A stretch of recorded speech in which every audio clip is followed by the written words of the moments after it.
চর্চা ডিকোডে স্বাগত।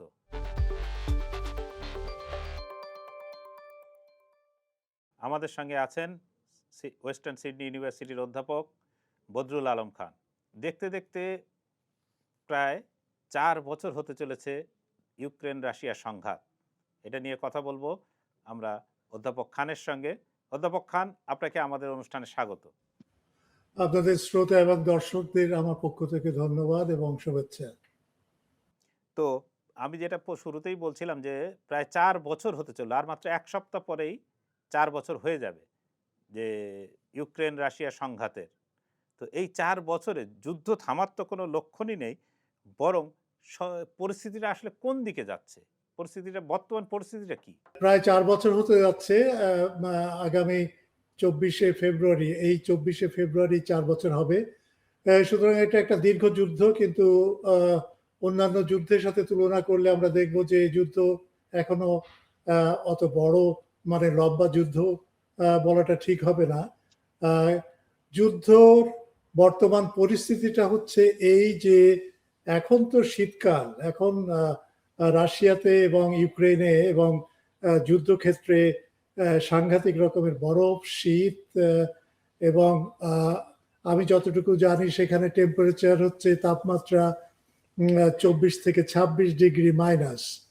সুতরাং একটা ধারণা হতে পারে যে হ্যাঁ, যুদ্ধ থেমে আছে, যুদ্ধ একটা স্টেলমেট অবস্থায় আছে, সেখানে কোনো কিছু ঘটছে না, কিন্তু আসলে অনেক কিছুই ঘটছে। কিন্তু অনেক কিছু ঘটছে এই কারণে যে কিছুদিন আগে, 1 সপ্তাহ আগে একটা শান্তি আলোচনা হয়ে গেল আবু ধাবিতে, এবং সেই শান্তি আলোচনায় অংশগ্রহণ করলো ইউক্রেনের পক্ষ থেকে তাদের ডেলিগেট, আমেরিকার থেকে কুশনার এবং উইটকফ, আর রাশিয়া থেকে অ্যাডমিরাল ইগর কস্টুকভ এবং ভ্লাদিমির আলেক্সিয়েভ।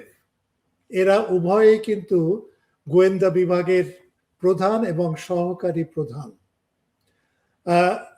ইউক্রেন থেকে যারা এই শান্তি আলোচনায় যোগ দেন তারাও কিন্তু সামরিক বাহিনী থেকে, গুপ্তচর বাহিনী থেকে, গোয়েন্দা বাহিনী থেকে।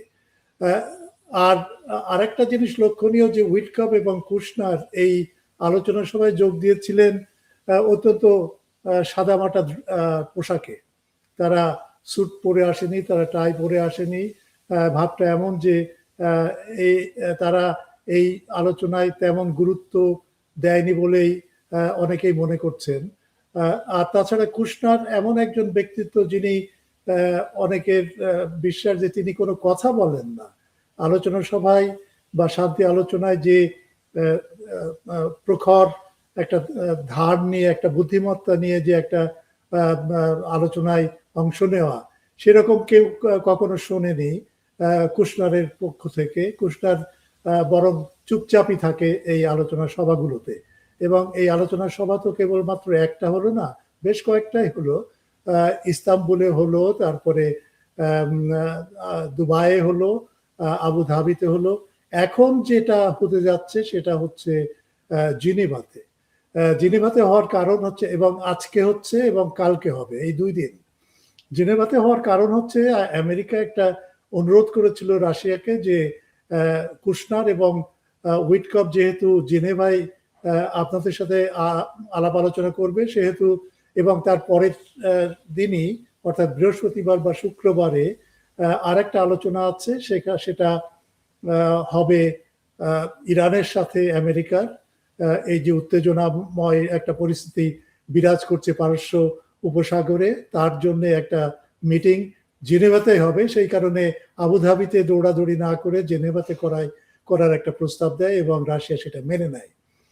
এই আলোচনা যখন চলছে তখন কিন্তু ইউরোপেও কিন্তু একটা নতুন হাওয়া বইছে, এবং সেই হাওয়াটার সাথে শান্তি, যুদ্ধ বন্ধ হবে কবে, যুদ্ধ আসলেই বন্ধ হবে কিনা, বা কিভাবে বন্ধ হবে, এইসব বিষয় নিয়ে কিন্তু ইউরোপও কিন্তু তাদের মত পরিবর্তন করছে, তাদের দৃষ্টিভঙ্গি পরিবর্তন করছে, তাদের অবস্থানকে নতুন করে তারা দেখার চেষ্টা করছে। এই নতুন করে দেখার কারণ হচ্ছে যে ইউরোপের সাথে কিন্তু আমেরিকার যে একটা বিভেদ সৃষ্টি হয়েছে, সেই সৃষ্টির কারণে ইউরোপ এখন ক্রমেই এটা উপলব্ধি করছে যে ইউরোপের নিজস্ব একটা ভূমিকা থাকা উচিত, কারণ ইউরোপকে কিন্তু কোনো আলোচনায় আমেরিকা নিচ্ছে না, রাশিয়াও নিচ্ছে না।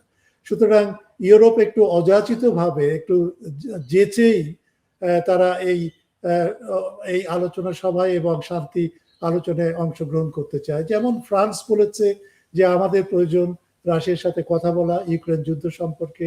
তারপরে মেলোনি বলেছে,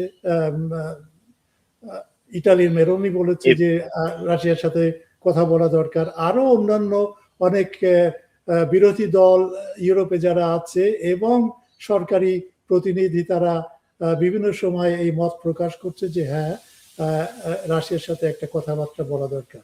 রাশিয়ারও কিন্তু একটা অবস্থানের পরিবর্তন হয়েছে। আপনারা লক্ষ্য করে দেখবেন যে এই সপ্তাহে, গত সপ্তাহে রাশিয়ার পররাষ্ট্রমন্ত্রী 2 দফায় সাংবাদিক সম্মেলন করে এবং সেই সাংবাদিক সম্মেলন অত্যন্ত দীর্ঘ ছিল এবং সেখানে রাশিয়ার পররাষ্ট্রমন্ত্রী বলে যে এই আলোচনার ফলাফল কিছুই হচ্ছে না। যে সমস্ত আলোচনা এতদিন পর্যন্ত হয়েছে সেখানে আমেরিকা তার প্রতিশ্রুতি রাখেনি, তারা বরঞ্চ উল্টো পদক্ষেপ নিয়েছে। যেমন আলাস্কার সম্মেলনে সেখানে যেসব সিদ্ধান্তগুলো হয়েছে সেগুলো আমেরিকা মানেনি, বরঞ্চ তার পরের দিনই রাশিয়ার 2টো তেল কোম্পানিকে তারা নিষেধাজ্ঞা আরোপ করে। সুতরাং এইভাবে রাশিয়াতে কিন্তু একটা শক্তিশালী একটা গোষ্ঠী দেখা দিয়েছে যারা মনে করছে যে প্রেসিডেন্ট পুতিনের যে নরমপন্থী দৃষ্টিভঙ্গি সেটা আর কার্যকরী না। পুতিন চেয়েছে যে আলোচনার মাধ্যমে, বিশেষ করে আমেরিকার সাথে আলোচনার মাধ্যমে একটা সমাধান করা এই যুদ্ধের, কিন্তু রাশিয়ার ভেতরে ক্রমশ এই দাবিটা জোরদার হচ্ছে বা এই মতাদর্শটা জোরদার হচ্ছে যে আলোচনা করে কিছু হবে না, বরঞ্চ এই বছরের মধ্যেই এর ফাইনাল সলিউশন হিসেবে আমাদের যুদ্ধ শেষ করতে হবে এবং সেটা রাশিয়ার বিজয় দিয়ে। যুদ্ধক্ষেত্রের অবস্থা হচ্ছে, আমি আগে বলেছি শীতকাল চলছে কিন্তু তারপরেও যুদ্ধ হচ্ছে। আপনারা যদি ইউক্রেনের ম্যাপের দিকে তাকান তাহলে লক্ষ্য করে দেখবেন যে ইউক্রেনের দক্ষিণে হচ্ছে জাপারোজে এবং খেরসন এলাকা। জাপারোজে আক্রমণ চলছে, ওডেসাতে আক্রমণ চলছে, সেটাও ইউক্রেনের দক্ষিণ অঞ্চলের একটি বন্দর। এইখানে এক সেকেন্ড যদি আমি একটু বলি যে আমরা দেখছি যে রাশিয়া এখন যে হামলাগুলো চালাচ্ছে সেগুলো মূলত মানে ইউক্রেনের পাওয়ার হাউস বা যেখানে বিদ্যুৎ সরবরাহ হয় সেই বিদ্যুৎ সরবরাহ কেন্দ্রগুলোর উপরেই মূলত হামলা চালানো হচ্ছে এবং বলা হচ্ছে যে এই বিদ্যুৎ সরবরাহের যে লাইন বা এই যে সঞ্চালন ব্যবস্থা এইটা আসলে সেই সোভিয়েত আমলে তৈরি করে দেওয়া ব্যবস্থা, যেটা এত মানে নিখুঁত এবং এত ভালো যে ইউক্রেনকে কখনোই সমস্যা মুখোমুখি হতে পারেনি। তাহলে রাশিয়া এই সঞ্চালন লাইনটাকে বেছে নিল কেন? হ্যাঁ, রাশিয়া, এটা ঠিকই যে রাশিয়া এখন কিন্তু বিশেষ করে ক্ষেপণাস্ত্র হামলা এবং ড্রোন হামলা যেটা করছে সেটা মূলত তার টার্গেট হচ্ছে এই বিদ্যুৎ কেন্দ্রগুলোর সাথে যুক্ত যে সমস্ত প্রতিষ্ঠান আছে বা কারখানা আছে সেইগুলোর উপরে হামলা করছে। এই হামলার একটা কারণ আছে। এই হামলার ফলে এখন যেটা হয়েছে সেটা হচ্ছে প্রায় 70% বা 70-এর বেশি 80% শহরগুলোতে বিদ্যুৎ সরবরাহ বিঘ্ন হচ্ছে অথবা একেবারেই কাট অফ হয়ে গেছে এবং সেখানে অন্ধকার বিরাজ করছে, এরকম একটা অবস্থা আছে। আর একটা যেটা রাশিয়া করছে সেটা হচ্ছে যে তারা নিউক্লিয়ার পাওয়ার কেন্দ্র যেটা আছে ইউক্রেনে, সেই নিউক্লিয়ার পাওয়ার কেন্দ্রের সাথে যুক্ত যে নেটওয়ার্ক, বিদ্যুৎ সরবরাহ করার যে নেটওয়ার্ক, সেই নেটওয়ার্কের উপরে আঘাত করছে। এর কারণ হচ্ছে যে পারমাণবিক বিদ্যুৎ উৎপাদন কেন্দ্রের একটা বৈশিষ্ট্যই হচ্ছে যে এটা যদি ফুল ক্যাপাসিটিতে না চলে তাহলে এটা বিকল হয়ে যেতে পারে এবং রাশিয়া সেটাই করার চেষ্টা করছে যে ফুল ক্যাপাসিটিতে যেন না চলে এবং এটা বিকল হয়, সেই লক্ষ্যে কিন্তু তারা এই বিদ্যুৎ সরবরাহ কেন্দ্র যেগুলো এই পারমাণবিক বিদ্যুৎ কেন্দ্রের সাথে যুক্ত, সেগুলোকে ধ্বংস করার চেষ্টা করছে। এই ধ্বংস করার মূল উদ্দেশ্য হচ্ছে দুটো। একটা হচ্ছে যে ইউক্রেনের ভেতরে একটা অস্থিতিশীল পরিস্থিতি সৃষ্টি করা, সরকারের বিরুদ্ধে অসন্তোষ বৃদ্ধি করা, এটা হচ্ছে এক। দ্বিতীয় হচ্ছে যে একটা বড় হামলার প্রস্তুতি চলছে রাশিয়াতে, এবং সেই হামলাটা সম্ভবত শুরু হবে এপ্রিল বা এপ্রিলের মাঝামাঝি সময়। এবং সেই হামলার জন্য এই প্রস্তুতিটা চলছে যেন ইউক্রেনের ইনফ্রাস্ট্রাকচার, যেটা অবকাঠামো, যেটা বিশেষ করে বিদ্যুৎ কেন্দ্রিক শক্তি দিয়ে যেগুলো চলে, সেই অবকাঠামোটাকে সম্পূর্ণ অকেজ করে দেওয়া, এটাই হচ্ছে তাদের মূল লক্ষ্য। এবং আপনি যদি চিন্তা করে দেখেন যে এপ্রিল মাস তো আর বেশি সময় নেই, এপ্রিল মাসের 1.5 মাস 2 মাস আছে, তখন বরফ গলা শেষ হবে, মাটি শক্ত হবে, এবং তখনই রাশিয়া বড় ধরনের একটা আক্রমণের চিন্তা করছে বলে বিশেষজ্ঞদের ধারণা, এবং তার আলামতও নানাভাবে প্রকাশ পাচ্ছে। কিন্তু এটা সত্যি যে রাশিয়ার ভেতরে কিন্তু এই শান্তি চুক্তি নিয়ে বা শান্তি আলোচনা নিয়ে একটা বড় ধরনের ক্ষোভ এবং বিরোধিতা আছে, এবং তারা রাশিয়ার অধিকাংশ মানুষই এখন মনে করছে যে এই যুদ্ধ যথেষ্ট লম্বা হয়েছে এবং দীর্ঘায়িত হয়েছে, এবং সেটা কমিয়ে এনে ইউক্রেনকে শেষ পর্যায়ে নিয়ে যাওয়া এবং ইউক্রেনের পরাজয়কে নিশ্চিত করা।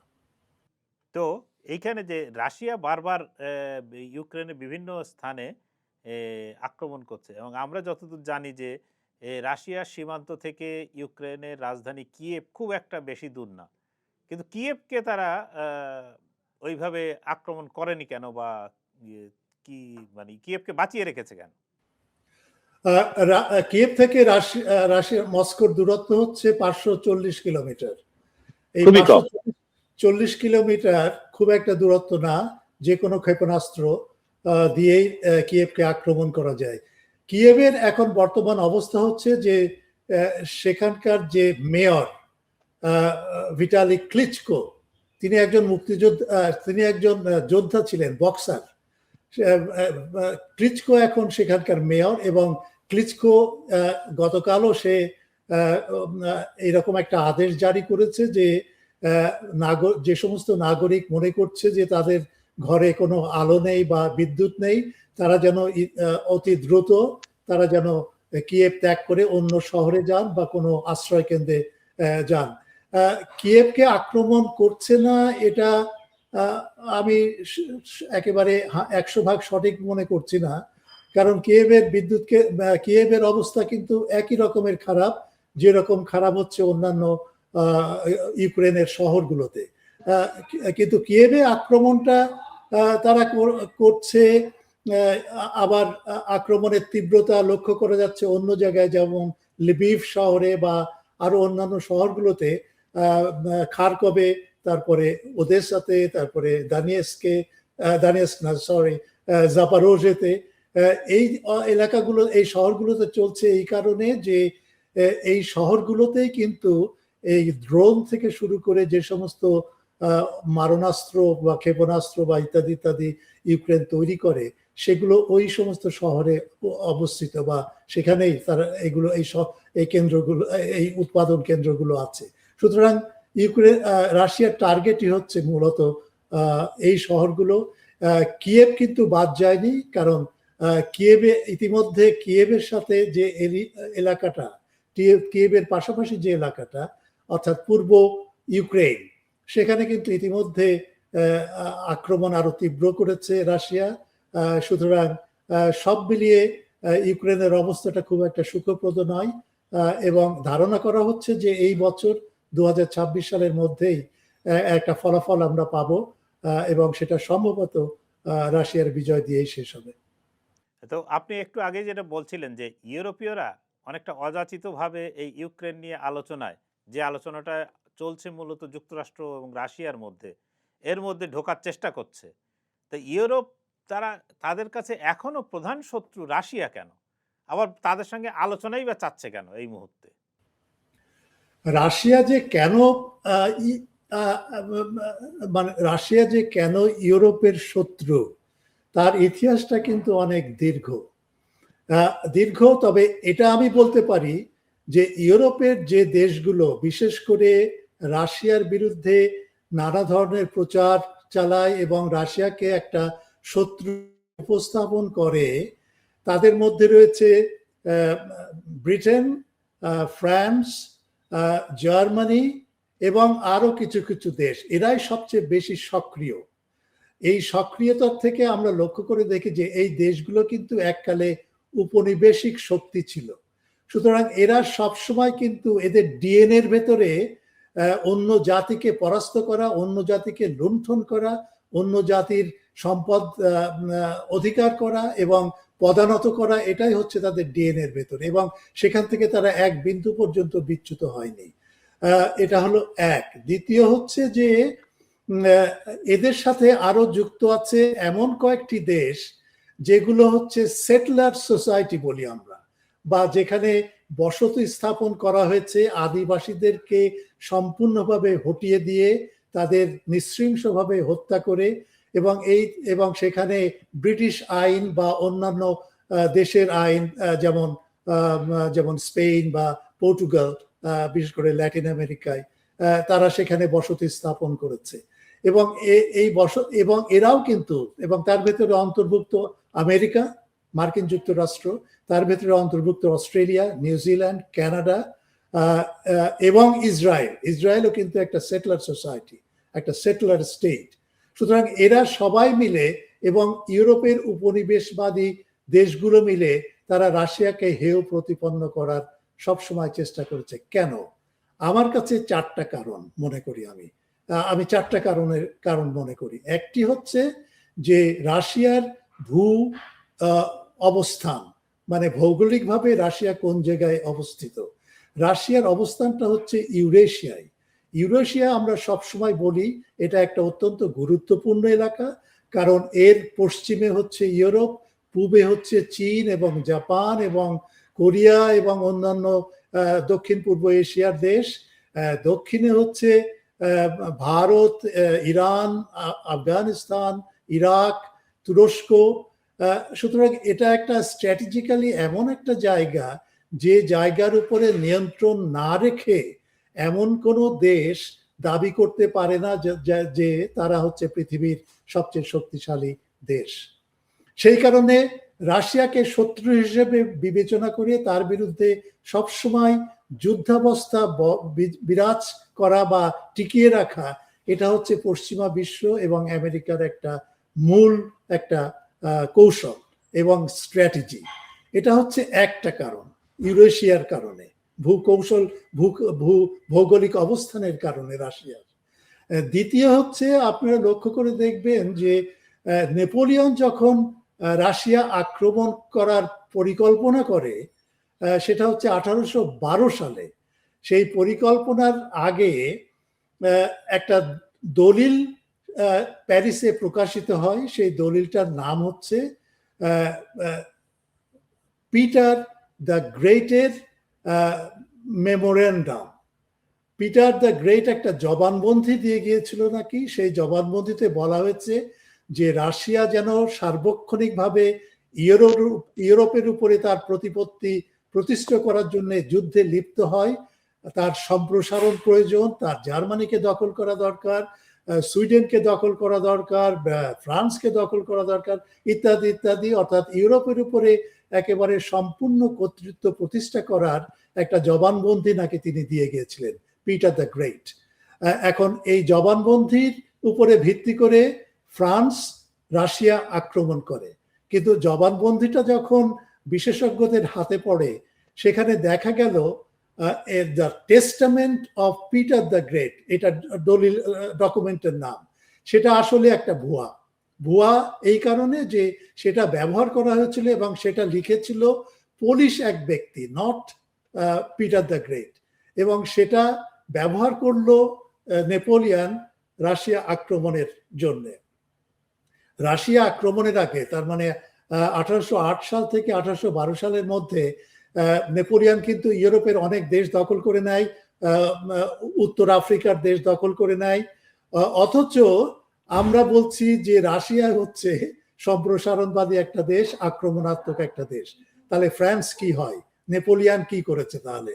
এটা হচ্ছে এক। দ্বিতীয় হচ্ছে যে নেপোলিয়ান যখন পরাজিত হয়ে রাশিয়ায় প্যারিসে ফিরে যায়, সেটা হচ্ছে 1812 সালের ঘটনা। তখন সে 3 লক্ষ সৈন্য হারিয়ে মাত্র বাকি 3 লক্ষকে নিয়ে সে প্যারিসে পৌঁছায়। এবং নেপোলিয়ানকে কিন্তু রাশিয়ার বাহিনী তাকে ধাওয়া করে, কিন্তু রাশিয়ার বাহিনী সেখানে মাত্র 3 মাস ছিল প্যারিসে, 3 মাস থেকে ফিরে আসে। তাহলে রাশিয়ার উদ্দেশ্য যদি ফ্রান্সকে দখল করা বা অন্যান্য ইউরোপীয় দেশকে দখল করা মতলব যদি থাকতো বা উদ্দেশ্য যদি থাকতো, তাহলে রাশিয়া তো সেখানে থেকে যেত, তাই না? সেটা করেনি, তারা 3 মাস পরে উইথড্র করে চলে এসছে। এটা হলো দ্বিতীয়। তৃতীয় কারণ হচ্ছে যে রাশিয়া এমন একটা দেশ যে দেশের ধর্ম অর্থোডক্স খ্রিস্টিয়ানিটি। এই অর্থোডক্স ধর্মের জন্ম হয় 1054 সালে। এই ধর্মটা গড়ে ওঠে বাইজেন্টাইন সাম্রাজ্যে। আপনারা জানেন যে রোম সাম্রাজ্য 2 ভাগে বিভক্ত হয়ে গিয়েছিল এবং সেটা 395 খ্রিস্টাব্দে। এর কারণ হচ্ছে যে রোম সম্রাট ভেবেছিল যে শুধু রোম যদি ইউরোপের অধীনে থাকে তাহলে বর্বর জার্মান জাতি রোমকে আক্রমণ করে ধ্বংস করে দিতে পারে। সেই জন্য রোম সাম্রাজ্যের একটা অংশ তারা নিয়ে গিয়েছিল বাইজেন্টাইনে, তুরস্কে এবং ইস্তাম্বুলে, সেখানে রাজধানী করে। এবং এই কারণে, এবং রাশিয়ার অধিকাংশ মানুষই হচ্ছে এই অর্থোডক্স ধর্মাবলম্বী। সুতরাং যখন এই অর্থোডক্স ধর্ম মূল খ্রিস্টান ধর্ম থেকে, বিশেষ করে ক্যাথলিক ধর্ম থেকে বিচ্ছিন্ন হয়ে গেল, তখন সারা ইউরোপ এই রাশিয়ার বিরুদ্ধে লাগলো এই কারণে যে তোমরা আমাদের ধর্মকে বিভক্ত করেছো, ভাগ করেছো, এবং তোমরা এমন একটা ধর্ম নিয়ে এখন টিকে আছো যে ধর্ম আমাদের ধর্ম না।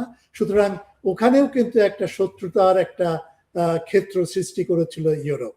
এবং চতুর্থ কারণ হচ্ছে যে রাশিয়া কিন্তু অনেক দিন ধরেই, বিশেষ করে 1237 সাল থেকে 1480 সাল, এই প্রায় 250 বছর ধরে রাশিয়া কিন্তু তাতার মঙ্গল শাসনের অধীনে ছিল।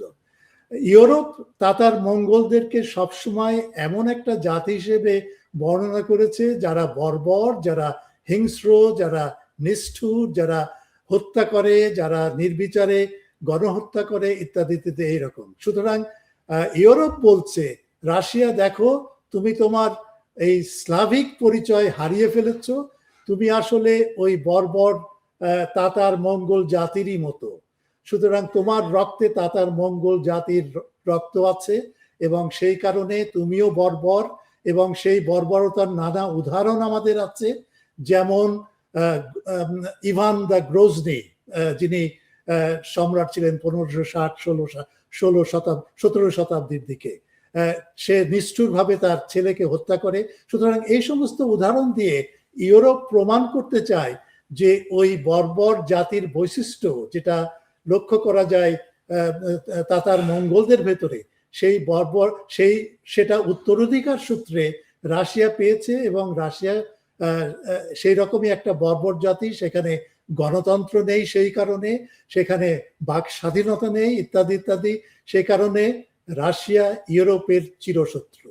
এইভাবে রাশিয়াকে কেন্দ্র করে একটা ন্যারেটিভ গঠন করা হয়েছে এবং সেই ন্যারেটিভটার মূল ভিত্তি হচ্ছে রাশিয়ার সাথে কোনো আলোচনা নাই, তার সাথে সার্বক্ষণিকভাবে যুদ্ধে লিপ্ত থাকতে হবে এবং তাকে ধ্বংস করতে হবে। এই কারণেই কিন্তু ইউক্রেনকে পশ্চিমা বিশ্ব এবং আমেরিকা ব্যবহার করেছিল, ব্যবহার করে রাশিয়াকে পদানত করা। এবং তার জন্যে 2014 সালে তারা একটা ফ্যাসিস্ট কু করে এবং রাশিয়া রুশ ভাষাভাষী মানুষদের উপরে অত্যাচার করে, গৃহযুদ্ধ শুরু হয়। এবং তার কারণেই এই আজকের এই যুদ্ধ, যে যুদ্ধটা আমরা দেখছি 4 বছর পর্যন্ত প্রলম্বিত হতে। এই 4 বছর ধরে যে যুদ্ধ চলছে, আমরা যদি ইউক্রেনের দিকে তাকাই তাহলে দেখবো যে ইউক্রেনের বহু মানুষ আছেন, তারা বলছেন যে রাশিয়াকে জমি ছেড়ে দিয়ে হলেও আমরা এখন শান্তি চাই। তারা বলছেন যে সীমান্ত পরিবর্তন হলে হোক, কিন্তু এই দীর্ঘ যুদ্ধ আমরা আর নিতে পারছি না। তো এইটা কি আসলে মানে ইউক্রেন কি এটা থেকে বেরিয়ে আসতে পারবে, নাকি জেলেনস্কির মতো একটা পুতুল তিনি এখনো পশ্চিমা, বিশেষত যুক্তরাষ্ট্র এবং ইউরোপের গুটি কয়েক দেশের হাতে খেলতে থাকবেন? হ্যাঁ, প্রশ্নটা আসলে খুবই গুরুত্বপূর্ণ, এবং এই প্রশ্নের উত্তর দিতে গিয়ে আমি দুটো জিনিস বলবো। একটা হচ্ছে যে আহ, আহ, জেলেনস্কিকে প্রেসিডেন্ট জেলেনস্কিকে কিন্তু ক্ষমতায় বসায় ইউরোপের নিওকন গ্রুপ, যারা চেয়েছিল যে রাশিয়াকে যেভাবে হোক পরাস্ত করতে।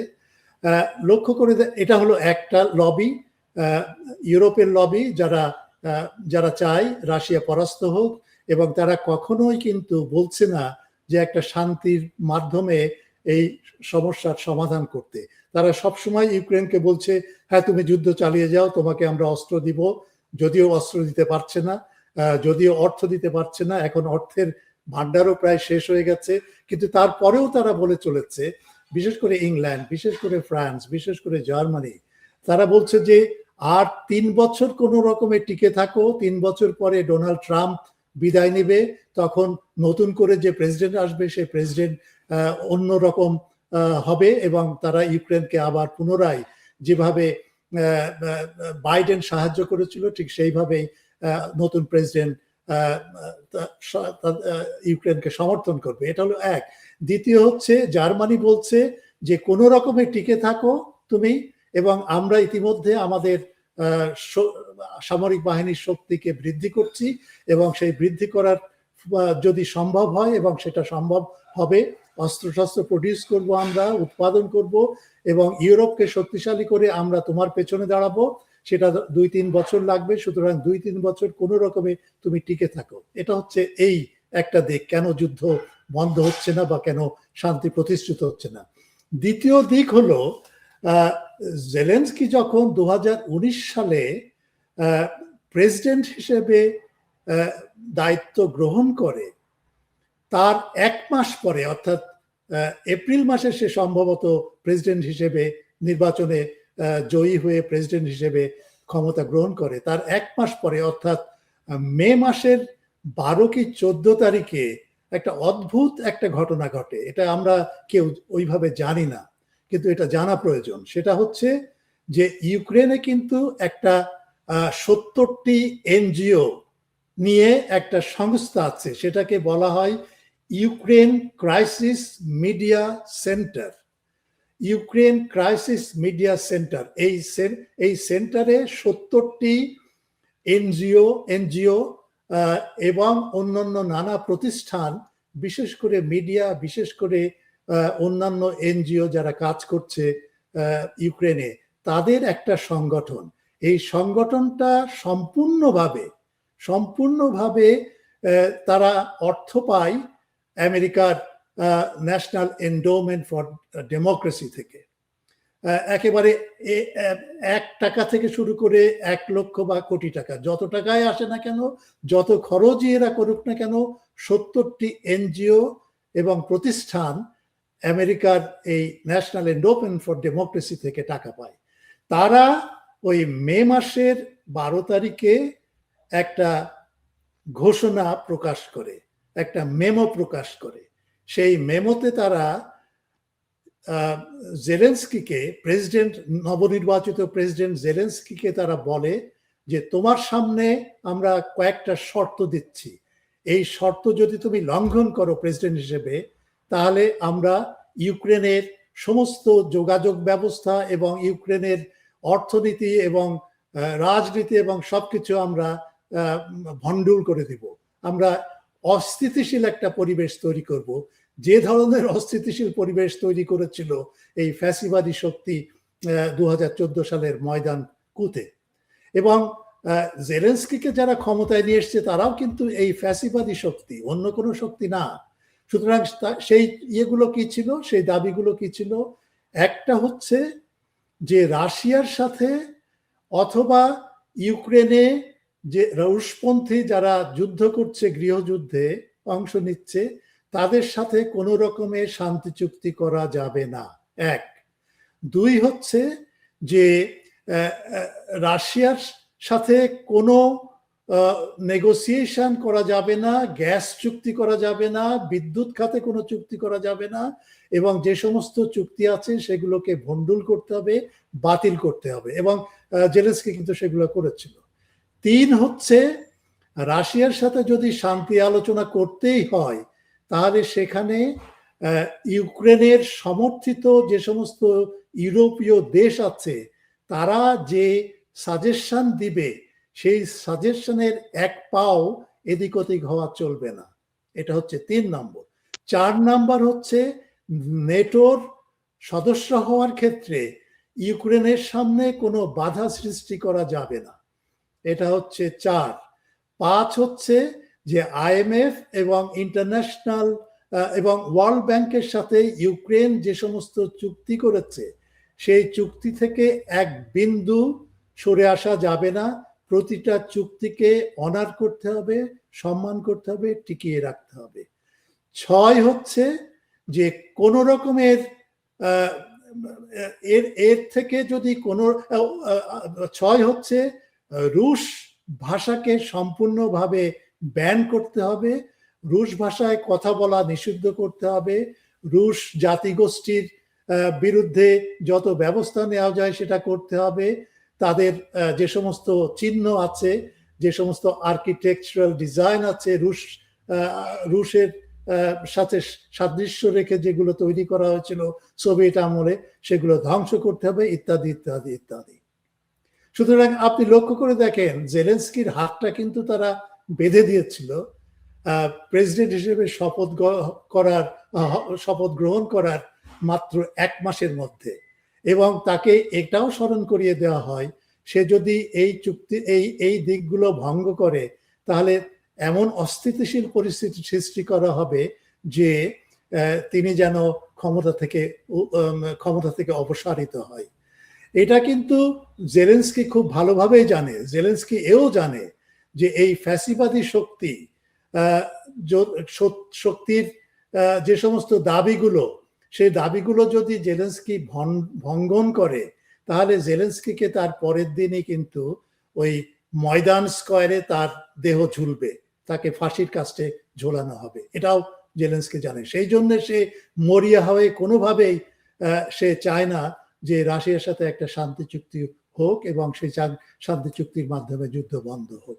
সুতরাং এটা একটা অস্বাভাবিক একটা ব্যাপার যে আমেরিকা শান্তি চুক্তির ভণ্ডামিক ভান করছে, সেই আমেরিকার পুষ্ট যে সমস্ত এনজিও গুলো ইউক্রেনে কাজ করছে তারাই কিন্তু বলছে যে যুদ্ধ বন্ধ না হোক এবং রাশিয়ার সাথে কোনো রকমের সম্পর্ক যেন নতুন করে গড়ে তোলা না হয়। তো ইউক্রেনের এই পরিস্থিতি, কিন্তু রাশিয়া তো চাইলে বন্ধ করতে পারে যে এই যুদ্ধ। সেক্ষেত্রে রাশিয়ার পক্ষ থেকে কি কি দাবি করা হচ্ছে যে তাদের এই দাবিগুলো পূরণ হলে তারা ইউক্রেনের সঙ্গে সংঘাত বন্ধ করবে বা ইউক্রেনে হামলা বন্ধ করবে? রাশিয়ার পক্ষ থেকে 4টা শর্ত দেওয়া হয়েছিল। সেই 4টা শর্ত এখনো আছে এবং সেই 4টা শর্ত হচ্ছে তাদের কোর শর্ত এবং সেগুলো প্রত্যেকটাই মেনে নিয়েই শান্তি চুক্তি সম্পন্ন হবে। তার একটা হচ্ছে যে ইউক্রেন কখনো নেটোতে যোগ দিতে পারবে না। এটা হচ্ছে রাশিয়ার রেড লাইন। এই রেড লাইন সম্পর্কে রাশিয়া অনেক আগেই জানিয়েছিল।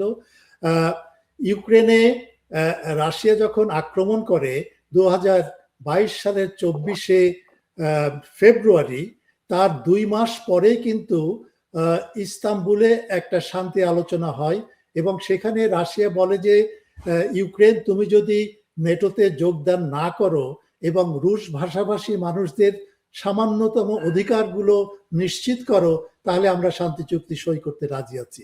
এবং শান্তি চুক্তি সই হয়েছিল, কিন্তু আপনারা জানেন যে বরিস জনসন তখন ব্রিটেনের প্রধানমন্ত্রী, তিনি এসে জেলেনস্কিকে বলল না তুমি যুদ্ধ চালিয়ে যাও, এসব নেটোতে তোমার যোগদান করতেই হবে ইত্যাদি ইত্যাদি বলে সমস্ত চুক্তি সেটা ভণ্ড করে দেয় এবং জেলেনস্কি সেই চুক্তি সই করে না বা সেটাকে র্যাটিফাই করে না।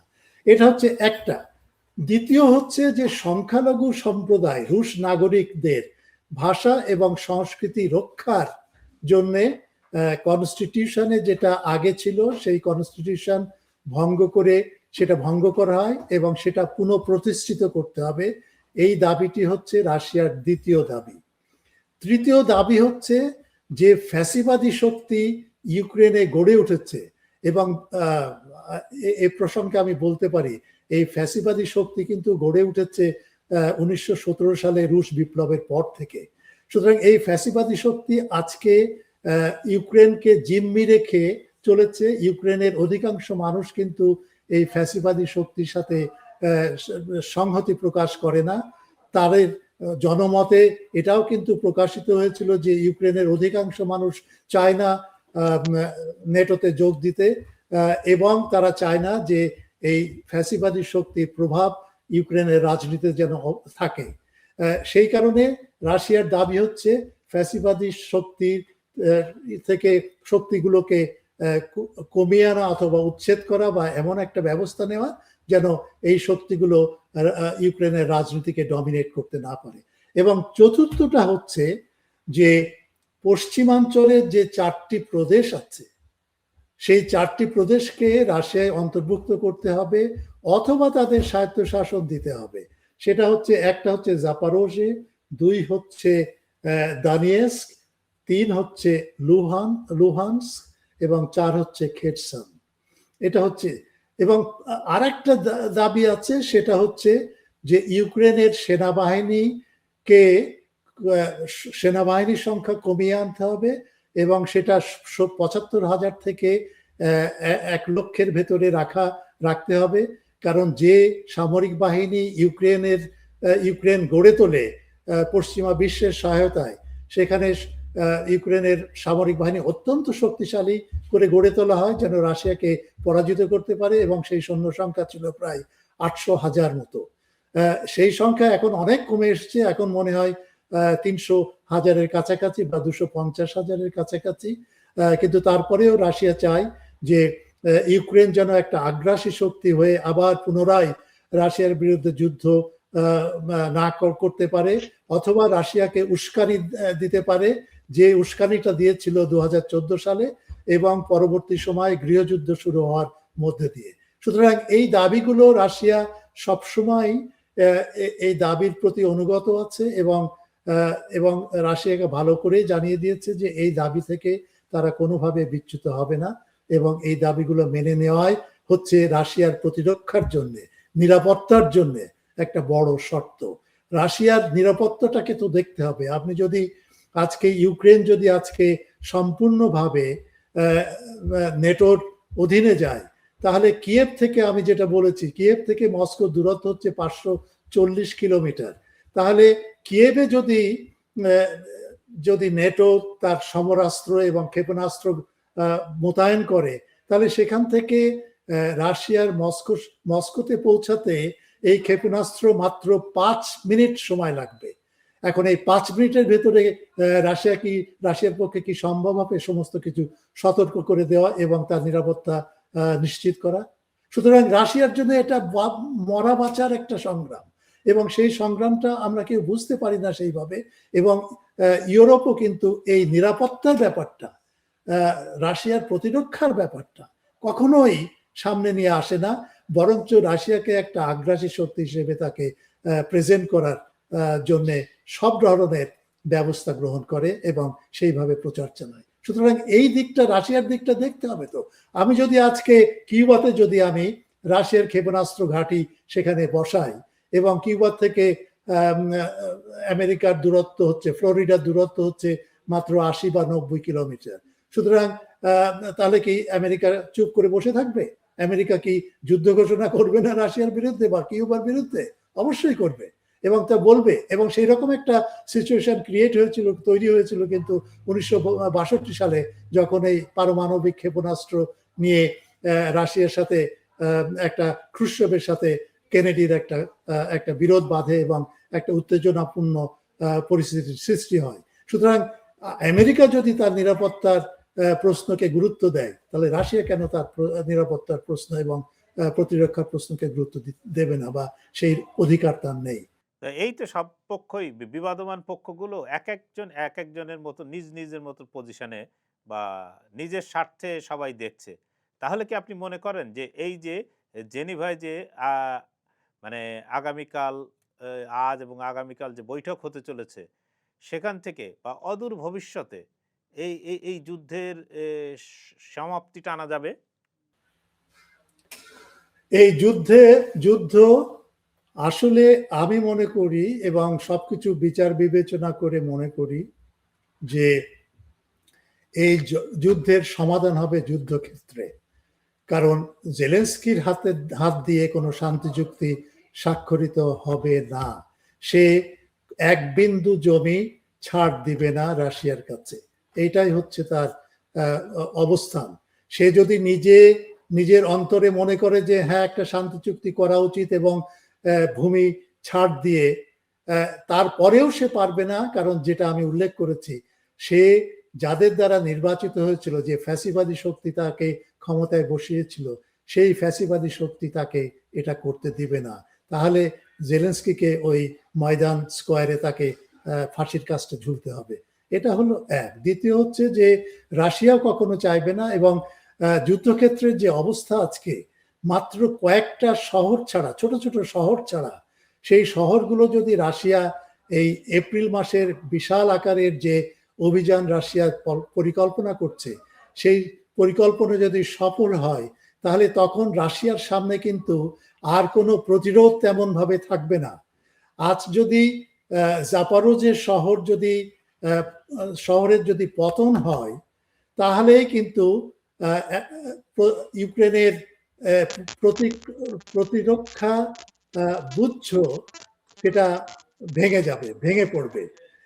এবং এখন ওই যে ছোট ছোট শহরগুলো যেগুলো আছে মধ্য ইউক্রেনে, পূর্বাঞ্চলে, সেই শহরগুলো যদি দখল করে নেয় রাশিয়া এই আগামী 1 মাস কি 2 মাসের ভেতরে, তখন তার সামনে কিন্তু অবারিত ক্ষেত, একটা সমতল ভূমি। সুতরাং সেখানে কোনো রকমের প্রতিরোধ ইউক্রেন গড়ে তুলতে পারেনি, বা যে সমস্ত কংক্রিটের যে সমস্ত দেয়াল তৈরি করে প্রতিরোধ করে, সে সমস্ত কিছুই নেই। সুতরাং ওই নদী পর্যন্ত পৌঁছাতে, নিপার নদী পর্যন্ত পৌঁছাতে রাশিয়ার মনে হয় সময় নেবে 1 কি 2 দিন। সুতরাং যুদ্ধের মোড় কিন্তু সেই দিকে যাচ্ছে। আমার মনে হয় যে এপ্রিল মাস বা মে মাস হচ্ছে সবচেয়ে চূড়ান্ত মুহূর্ত, যখনই আমরা জানতে পারবো এই যুদ্ধ কখন শেষ হতে চলেছে। ধন্যবাদ অধ্যাপক বদরুল আলম খান। আপনার আলোচনা থেকে আমাদের দর্শকরা অনেক কিছুই জানতে পারলেন, বুঝতে পারলেন। তো আশা করি আপনার সঙ্গে দেখা হবে এর পরের পর্বে কোনো এক সময়। আপনার মতো সময় বেছে নিয়ে আমরা আবার যোগাযোগ করব আপনার সঙ্গে। তো দর্শক, আপনারা শুনলেন অধ্যাপক বদরুল আলম খানের মতামত। আমরা জানতে চাই আপনার মত। আপনি চর্চার ফেসবুক পেজ এবং ইউটিউব চ্যানেলে গিয়ে জানাতে পারেন আপনার মতামত।